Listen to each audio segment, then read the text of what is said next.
va turmush o'rtog'ini boshqa ayolga uylantirib qo'ygan. U ayol 2 yillik ish tajribangiz davomida istiqbollarli biror bir voqeani aytib bering, homilador ayollar bilan bo'lgan voqealar.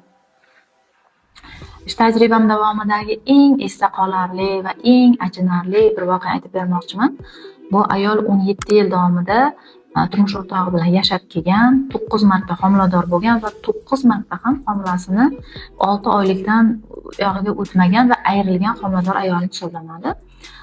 Ushbu ayolim patronaj hamshira tarafidan 6 oylik vaqtida aniqlanib meni oldimga kelgandi va kelganda juda ham yig'lab, juda ham kamqon, ozg'in, tushkun ayol edi.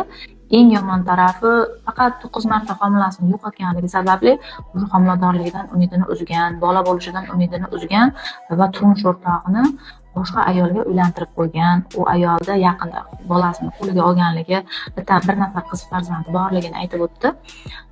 Va o'sha farzandiga u qararkan, menga Xudo bermadi, men buni bolasiga qaray deb qararkan.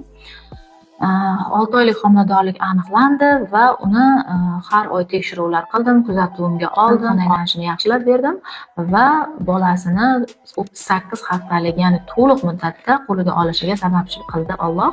Bu uchun shukr deyman. Albatta, ayoldagi 2 shoxli bachadan bo'lganligi uchun u bolasini to'liq oxirigacha ko'tara olmasdi.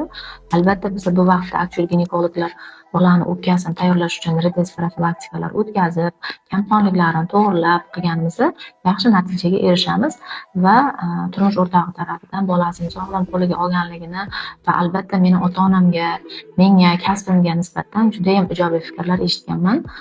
Bu praktikam davomidagi eng ta'sirli voqea hisoblanadi va bu doim meni xotiramda saqlanib qoladi.